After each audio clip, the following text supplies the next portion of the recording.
How did it make you feel to see the votes come in last night and to see that more than 60 Australians did vote no?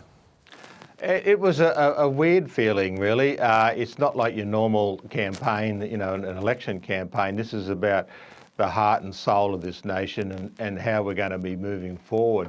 So it was just like a calming effect on me. I just sort of sat there and I was very pleased that, you know, the 12 months of hard work that we did, you know, and it was really tough to do it.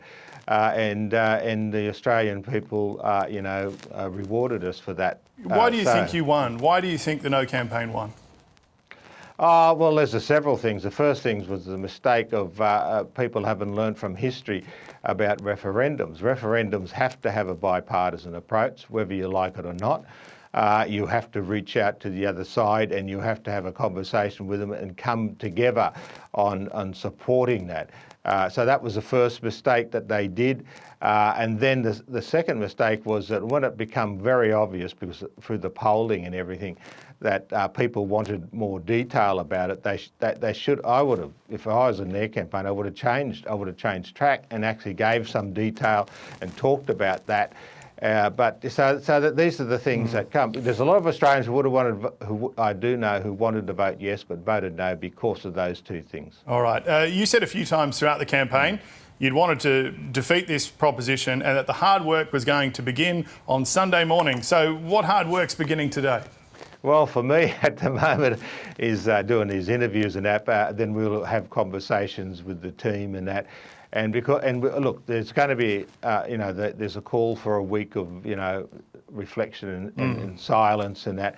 We will respect that. I think that because I've been in positions where we've lost things and where you put your heart and soul into it, and it's tough when you don't come out with that victory. So we'll respect that, and we'll you know, then we'll sit down and have those conversations. Can we just go into some of the detail, though? I know it is still very fresh, but do you still plan to push for the development of treaties or a national treaty, like you suggested on Insiders? Will you help the coalition develop maybe a private members bill for regional or local voices to set up some of the things you did discuss in the campaign?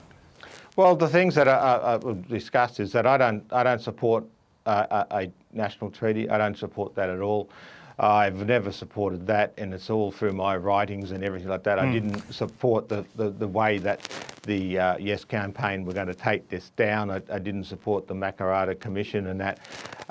We have our people, we have our traditional owners, our clan leaders and our elders in our communities of all the many Aboriginal nations across this country. They're the voices for our people.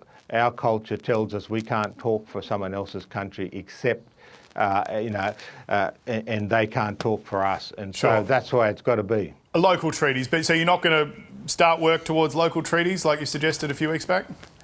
My first thing is to actually, you know, and I put up the 4 pillars that I think needs to go forward. The first one is about, you know, this accountability. How do we, and it's not about blaming or attacking people. It's about, okay, look, we've been spending billions of dollars every year. What has worked and what hasn't worked, and really do a surgical approach to that about performance. How can we perform better? Because there are some programs that have done some good work. There are other programs that have gone backwards in that. So we've got to really focus on about how we're spending our money and getting those outcomes that we need, working with the people on the ground. Okay. The other ones of education is so important. We need to work with families, work with parents and work with communities to get that kids to school and working. Yeah. Is there a risk, do you think, Warren, that politicians might look at this result and say 60% or more of Australians have voted no and think this is too hard, treaties are too hard, closing the gap's too hard, and they sort of push this issue to one side like they have in the past because there aren't heaps and heaps of votes in Indigenous affairs? Well, I don't think they were listening during the campaign. You know, during the campaign, the Australian people on all sides, the Australian people want Aboriginal people to live a prosperous, long life and be part of the Australian community together. Excuse me. And that was clear from everyone I spoke to. There were yes voters or no voters. Now, they're sick and tired of the problems that Aboriginal people are suffering under, the struggles that they're suffering under. And so if politicians want to go down that end, then they're wasting their time. We've got to really focus and work together to resolve Aboriginal peoples who are struggling out there and fix it. All right, finally, Warren, I did want to ask, you spent a bit of time with Peter Dutton through this campaign.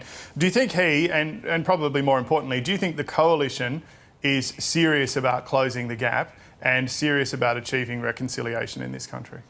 Well, they're very much serious about it, and this is one of the reasons why they took the stance, and it was one of the reasons why they had Peter Dutton sent that letter to the Prime Minister about could you answer these questions, because we're very serious about this approach. All Australians are, and we really want to work and make it happen. And of course, Peter Dutton is out there and seriously pushing this line. Look, the Prime Minister of Australia, it's really he's the leader of this country. He's our Prime Minister for all Australians. He needs to now sit down, change some of his rhetoric, and also to now to reunite the country and move forward.